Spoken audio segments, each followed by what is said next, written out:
Hey, what's happening everyone, FM Journeyman here, and welcome back to Weston Super Mare. Today we take on Gateshead as we continue our climb into mid-table mediocrity.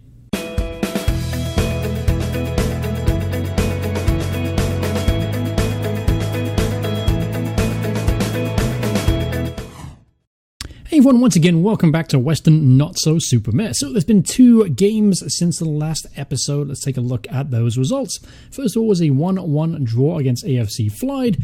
It was a pretty comfortable game, even though we had to wait to the 87th minute to get the decisive goal to equalize. Well, decisive isn't decisive at all. Anyway, just to equalize, as you can see, we actually played pretty well. We really should have won the game, however. Then we drew 2-2 against Tranmere. Very frustrating game. They actually had a player sent off after Cole Stockton scored 2 goals for them, and Sakuna got an equaliser in the 86th minute. And that takes us all the way up to today's game, which is up against Gateshead. Let's take a look at that first team squad real quick. If we sort by average rating, Niall Bell is their best player of the season so far, scoring 6 goals in about 13 appearances, so he's done pretty well for them. Then they have Manny Smith. Manny Smith, 28 starts, 6.97 average rating. Then Wes York, scoring 4 goals for them in the league this season. So they've got a couple of nice players, but nothing really spectacular. So today should be a pretty comfortable victory. Let's take a look at the league table before we start, however. So obviously we're 13th place in the table. We're climbing up very nicely and now 8 points clear of Wealdstone, just inside the relegation zone. But unfortunately, we are about 15 points back of Wrexham. So going into today's game, I actually made a couple of changes to the squad. I've started to clear out some dead wood, as I mentioned I would do. You're going to see a lot of players have now left the squad. Perry Ryan, Chaz, Jason Pope, Sid Camper, Zemel Burton, Jordan Thompson, all released on a free transfer. Now, I basically released those guys because they really just weren't good enough. And obviously, I wanted to clear out dead wood, wanted to kind of tighten up finances, all that fun stuff. So I mentioned going into today's game, we should be able to win this pretty comfortably. Let's take a look at today's lineup. So Purnell's going to start in goal. Big Nut at right back with Steele, Devine, Turner at left back with Sweeney, Brearley, Sukuna. Then Jenkins, Southall, and then Williams. Then we have Aduji, Delaney, Fitzgerald, Wedderburn, and McFoy Johnson on the bench. So I mentioned going into today's game, it should be pretty comfortable. So the plan for the end of the season, if we... at the moment, we're on pace to survive pretty comfortably, and we're not going to challenge for a playoff spot. So the ideal situation, I think, is going to be if we do this episode, and then I'll keep an eye on the table and the results and things like that. And if we look like we might be plummeting into like a relegation fight, I'll bring you guys back for another episode. If not, the next episode will likely be the last game of the season, and a bit of a season conclusion as well, and obviously future plans for the team and this club over the summer months. So anyway, going into today's game, we should get a comfortable victory. We are a much better team than they are, but saying that, I've said that a lot this season, and we struggle to get away with the 3 points. So here's maybe an early attack for us. Sakuna back to Roe Turner. Now I am starting to look at players I want to re-sign for next season. Dan Sweeney is one of those, and also Sakuna and Roe Turner as well. I think Roe Turner has actually signed up for another season, so he'll be with us.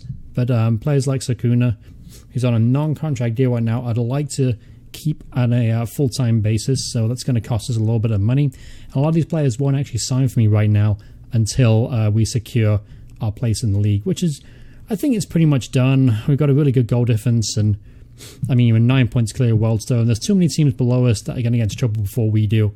But nevertheless, we shouldn't be complacent, and hopefully we'll finish the season really strong. So here's maybe chance. Big Nut pulls back to Williams, who scores. Aaron Williams. He's had a pretty disappointing season so far. Even though he's notched in 14 goals, I did expect him to score him a lot more goals this season. But nevertheless, that was a really nice finish there. And maybe if the price is right, we might be able to bring him in again on loan, or maybe this time for like a full transfer. Alright, so here's maybe another chance. Big Nuts. Intercepted by Clinton, who gets ball clear. Steele to Sakuna. Sakuna to Southwell to Jenkins. Oh, that was a easy chance there. Probably should have been 2-0, but really nice build-up play. If we look at the stats in the top left-hand corner, we are dominating. Here's maybe a chance, though, and it's a goal. It's gone in somehow, I think, off Roe Turner. Yep, it's an own goal from Roe Turner. That was their first shot of the game and an only clear-cut chance. So disappointing to concede there. But yeah, Roturner was actually facing the wrong way. So, but that's really something I really hope they fixed in the FM18 update, just because obviously the highlight system is pretty atrocious, and I hate watching goals like that. And honestly, it makes the 3D match engine pretty much unwatchable. Here's a chance straight from kickoff. Maybe it'll be 2-1 to Gateshead. Ajay pulls it back to Bell, and a great save and challenge there from Roturner there. But it's an offside, and the attack is over. Alright, so 1-1. Disappointing, really, because we dominated the game for the most part. That's Acuna to Sweeney. Sweeney to Jenkins. Jenkins. Good tackle there from Rowley. Sweeney. Gives the ball away cheaply. We've done that in the last 10 minutes or so. Mufata. I can love that name. So it's a Bell. Bell, who's that danger man, to Wolfenden. Wolfenden is the right back. Plays inside to Jamal Campbell-Rice from Charlton. And cross it in, and Bell scores, and he makes it 2-1. Third shot of the game for Gateshead, and the second clear-cut chance makes it 2-1. Very poor defending there at the near post. Yeah, he got in front of... Who was that? Was that Divine, I think he got in front of? I can't quite see who that was. Here's another chance to make it 3-1, and he cannons off the crossbar. And all of a sudden, we have a bit of a tough game in our hands. Apart from we dominated the first 30 minutes of the game, but 2 quick goals from Gateshead has put us on the heels. Alright, so looks like it's going to go into halftime here. Obviously, I'm naturally disappointed so far. Let's go ahead and do this team talk. I have options on the bench ready to bring some players on. Primarily Wedderburn or Fitzgerald. And maybe McFoy Johnson as well, because he's done pretty well every time he's managed to play. And he's a player I'm looking to maybe develop into a kind of a backup striker for me next season. Alright, so Sakuna intercepted by Bell to Campbell-Rice to Rowley. Rowley intercepts by Turner. See what he can do here. Turner to Divine. Divine hits it long. Rowley beats Jenkins in the air. Afata to Wolfenden. Wolfenden intercepted by Brealey. Someone's got to close him down there. Campbell-Rice to Wolfenden. To Bell. He flicks it onto Mufata, who scores. Mafuta. I think that's his name. Gus Mafuta. Doesn't matter. It is 3-1. So we're struggling. We're struggling today. Despite having a absolute blistering start and getting that goal and control on the game, defensively, we've been absolutely atrocious. If you look at these average ratings here, defenders, it is pretty bad up there. Divine's having a really poor game, so is Roturner. Steele's been poor as well. Bigman's got a 6.9, he's doing okay. If we look to the front, Southall's been poor, and so is Jenkins. And they're 2 of our key players going forward. Here's maybe a chance. They link up. Southall shoots and scores. So we're back in the game. 3-2. Good finish there from Southall. He gets his 31st goal of the season. And unfortunately for him, the form of the other striker, I can't remember who it was. I think his name is Martin. He's really picked up the pace, and Southall has kind of slipped off the goal scoring, the Golden Boots award anyway. So calls into Steele, who should have scored. Should be 3-3. Should be 3-3. Unlucky. All right. So here's maybe another chance. Jenkins going to whip it in. Bolton with the clearance. Mufatu got the 3rd goal. Makes the counter-attack here to Johnson. Cross it to Campbell-Rice. Campbell-Rice cross it back to Johnson. Johnson to Rowley, who kind of like touches at home there. Levi Rowley gets a 6th goal of the season and 4th goal of the game for Gateshead. So time to make a couple changes. Let's mix things up a little bit. Let's bring off Aaron Williams. Let's bring on McFoy Johnson. He's a bit more of a target man. And let's also bring off Theo Brealey for James Fitzgerald. Yeah, a little bit more solid, a bit more attack-minded is Fitzgerald. So let's see if he can make a difference in the last 30 minutes or so.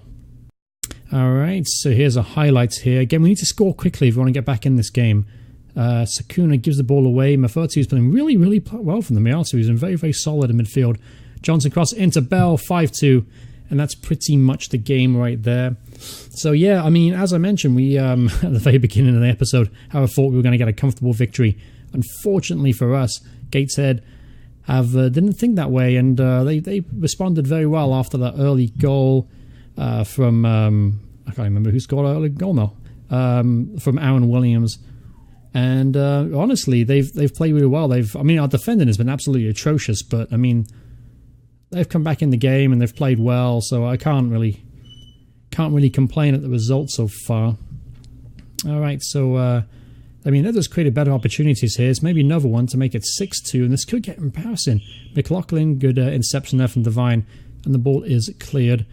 But the attack isn't over yet. He crosses it in, and it hits off the crossbar. I haven't seen much of that in FM17, but compared to 16, remember 16 used to happen all the time. And yeah, I mean, this is obviously a very, very poor result, really, in the context of things. But lucky enough, we still have that huge cushion in between us and Worldstone, who are in the relegation zone. So I think in the grand scheme of things, while it's a disappointing result, it's not going to mean too much for the season. Alright, so looks like the extra time is pretty much done here. I think it's going to end up with a 5-2 defeat away at Gateshead. So it's going to be it's pretty disappointing. It really, really is. You know, obviously I like to be able to win in front of the camera and show you what the team is capable of. But I mean, the team does need a lot of work if it's going to be ready for next season. I have an idea on who I want to keep, who I want to get rid of. And I need to reshuffle the players at the back a little bit. I'm maybe looking to bring in another goalkeeper as well. Luke Purnell's had a really good season, but at the moment his wage demands are just through the roof. And I think I can get a cheaper goalkeeper, and I think that's going to be just as good, if not a little bit better. Alright, so that completes the game. Obviously, it was a disappointing 5-2 defeat, despite controlling the game from the get-go and being 1-0 up. I mean, honestly, apart from that, it was just a really, really poor defensive display, to be honest with you. Nothing much more to talk about. So, as I mentioned at the beginning of the game, what I'm going to do is I am going to basically play through the rest of the season. Now, if our form just happens to explode and we get thrusted into a relegation dogfight, I'll bring you back for episodes. But if you don't hear from me again, basically what's going to happen is we're going to do the next episode up against Chester, and that will be the end of the season. But thank you guys so much for watching this episode. I hope you guys have enjoyed the series so far. If you did, remember to drop a like, and I'll see you guys in the next part. Goodbye, everyone. Goodbye.